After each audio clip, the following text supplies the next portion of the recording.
ನಾಡನ್ನ ರಕ್ಷಿಸಲು ನನ್ನನ್ನ ಬಳಸಲಾಗ್ತಿತ್ತು. ಅದಕ್ಕಾಗಿ ನನ್ನ ಒಡಲಲ್ಲಿ ಮದ್ದು ಗುಂಡುಗಳನ್ನ ಸಂಗ್ರಹಿಸಿ ಇಡಲಾಗ್ತಿತ್ತು. ಆದರೆ ಅಭಿವೃದ್ಧಿಯ ಹೆಸರಲ್ಲಿ ನನ್ನನ್ನ ಕೆಡವೋಕೆ ಪ್ರಯತ್ನಿಸುತ್ತಿದ್ದಾರೆ ಅಂತ ಆ ಮನೆ ರೋಧಿಸಿತ್ತು. ಆ ಮನೆಯ ಕೂಗು ಜನರಿಗೆ ತಲುಪಿ ಮದ್ದಿನ ಮನೆಯನ್ನ ಉಳಿಸಬೇಕು ಅನ್ನೋ ಆಗ್ರಹ ಕೇಳಿ ಬಂದಿತ್ತು. ಅದೀಗ ಸಾಕಾರಗೊಳ್ಳುವಂತಹ ಕಾಲ ಸನ್ನಿಹಿತವಾಗಿದೆ.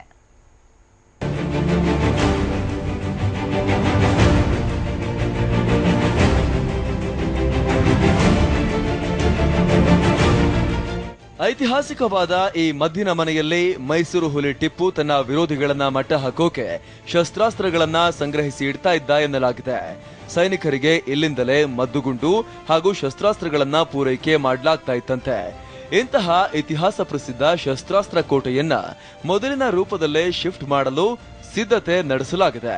ಶ್ರೀರಂಗಪಟ್ಟಣದ ರೈಲ್ವೆ ಸ್ಟೇಷನ್ ಬಳಿ ಇರುವ ಮದ್ದಿನ ಮನೆಯನ್ನ ಪಕ್ಕದ 100 ಮೀಟರ್ ದೂರಕ್ಕೆ ಸ್ಥಳಾಂತರಿಸೋಕೆ ಕಾಲ ಕೂಡಿ ಬಂದಿದೆ. ಬೆಂಗಳೂರು ಹಾಗೂ ಮೈಸೂರು ರೈಲ್ವೆ ಮಾರ್ಗ ಇಲ್ಲಿ ಹಾದು ಹೋಗ್ತಾ ಇದ್ದು ಕೋಟೆ ಸ್ಥಳಾಂತರ ಅನಿವಾರ್ಯವಾಗಿತ್ತು. ಇದಕ್ಕಾಗಿ ಅಮೆರಿಕದ ಉಲ್ಫೆ ಹಾಗೂ ಭಾರತದ ಪಿಎಸ್ಎಲ್ ಕಂಪನಿಗೆ 13 ಕೋಟಿ ರೂಪಾಯಿ ವೆಚ್ಚದಲ್ಲಿ ಸರ್ಕಾರ ಗುತ್ತಿಗೆ ನೀಡಿತ್ತು. ಹೀಗಾಗಿ ಮಾರ್ಚ್ 3 ಮತ್ತು 4ರಂದು ಮದ್ದಿನ ಮನೆ ಸ್ಥಳಾಂತರಕ್ಕೆ ಮುಹೂರ್ತ ಫಿಕ್ಸ್ ಆಗಿದ್ದು ಸಂಸದ ಪ್ರತಾಪ್ ಸಿಂಹ ಕೂಡ ಸ್ಥಳ ಪರಿಶೀಲನೆ ನಡೆಸಿದ್ದಾರೆ.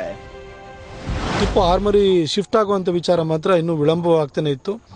ಈಗ ಕಡೆಗೂ ಒಂದು ಖುಷಿಯ ವಿಚಾರ ಏನು ಅಂತಂದರೆ ಮಾರ್ಚ್ 3ನೇ ತಾರೀಕು ಇದನ್ನು ಶಿಫ್ಟ್ ಮಾಡಲಿಕ್ಕೆ ಎಲ್ಲ ವ್ಯವಸ್ಥೆ ಆಗಿದೆ. ಒಂದು ಭಾರತದ ಒಂದು ಕಂಪನಿ ಹಾಗೂ ಭಾರತದ PSL ಮತ್ತು ಅಮೆರಿಕದ ಉಲ್ಫೆ ಅಂತ ಹೇಳಿ ಕಂಪನಿಗಳು ಇದನ್ನು 13 ಕೋಟಿಯ ಇದನ್ನು ಟೆಂಡರ್ ತೆಗೆದುಕೊಂಡಿದ್ದು ಶಿಫ್ಟಿಂಗ್ ಮಾಡೋದಕ್ಕೆ ಎಲ್ಲ ತಯಾರಿ ಮಾಡ್ಕೊಂಡಿದ್ದಾರೆ. ಮಾರ್ಚ್ 3ನೇ ತಾರೀಕು ಶುರುವಾಗ್ತದೆ. 3, 4, 2 ದಿನದಲ್ಲಿ ಶಿಫ್ಟಿಂಗ್ ಆಗೋಗುತ್ತೆ. ಮದ್ದಿನ ಸ್ಮಾರಕವನ್ನ ಯಥಾಸ್ಥಿತಿಯಲ್ಲೇ ಉಳಿಸಿಕೊಳ್ಳುವ ನಿಟ್ಟಿನಲ್ಲಿ ಪಾಯದವರೆಗೂ ಮಣ್ಣನ್ನ ಅಗೆದು ಮನೆ ಅಳತೆಗೆ ತಕ್ಕಂತೆ ಸ್ಥಳವನ್ನ ಸಿದ್ಧಗೊಳಿಸಲಾಗಿದೆ. ಜೊತೆಗೆ ಕೋಟೆ ಪಾಯದಲ್ಲಿ ಬೃಹತ್ ಗಾತ್ರದ ಕಬ್ಬಿಣದ ಕಂಬಿಗಳನ್ನ ಹಾಕಿ ತೆರವು ಕಾರ್ಯಾಚರಣೆ ಆರಂಭಿಸಲಾಗ್ತಾ ಇದೆ. ಅದರಂತೆ ಅಮೆರಿಕ ಹಾಗೂ ಭಾರತದ ನುರಿತ ಎಂಜಿನಿಯರ್ಗಳ ತಂಡ ಹಲವು ತಿಂಗಳಿಂದ ಕಾರ್ಯಸೂಚಿ ರೂಪಿಸಿ ಕೆಲಸ ಆರಂಭಿಸಿದೆ. ಮನೆಯನ್ನ ಶಿಫ್ಟ್ ಮಾಡಿದ ಬಳಿಕ ಮೊದಲೆರಡು ದಿನಗಳ ಕಾಲ ಹಾಗೆ ಇರಿಸಲಾಗುತ್ತೆ. ನಂತರ ಭೂಮಿಯೊಳಗೆ ಇಳಿಸುವ ಕಾರ್ಯವನ್ನ ನಡೆಸಲಾಗುತ್ತೆ. ಇನ್ಸ್ಟಿಟ್ಯೂಟ್ ಆಫ್ ಇಂಜಿನಿಯರಿಂಗ್ ರಿಪೋರ್ಟ್ ಅನ್ವಯ ಸ್ಥಳಾಂತರಿಸುವ ಕಾರ್ಯ ನಡೀತಾ ಇದೆ ಅಂತಾರೆ ರೈಲ್ವೆ ಅಧಿಕಾರಿಗಳು. ಆರ್ಸಸ್ ಇಟ್ಕೊಂಡು ಎಳೆದು ಬಿಲ್ಡಿಂಗ್ ಮೂವ್ ಮಾಡಿದ್ದಾರೆ. ನಮಗಿದು ವಸ್ತು, ಅವರಿಗೆ 100 years ಇಂದ they did this. So we have taken their help, their literature. ಆಮೇಲೆ ಇನ್ಸ್ಟಿಟ್ಯೂಷನ್ ಆಫ್ ಇಂಜಿನಿಯರ್ಸ್ಗೆ ನಾವು ಒಂದು ಟೆಂಡರ್ ಕೊಟ್ಟು ಅವ್ರನ್ನ ಸ್ಟಡಿ ಮಾಡೋಕ್ಕೆ ಹೇಳಿ ರಿಪೋರ್ಟ್ ಕೊಡೋಕ್ಕೆ ಹೇಳಿದ್ದೀವಿ. ಅವ್ರು ಕೊಟ್ಟ ರಿಪೋರ್ಟ್ ಬೇಸಿಸಲ್ಲೇ ಈ ಟೆಂಡರ್ ಮಾಡಿ. ಆರಂಭದಲ್ಲಿ ಮದ್ದಿನ ಮನೆಯನ್ನ ಕೆಡವುವ ಪ್ಲಾನ್ ಮಾಡಲಾಗಿತ್ತು.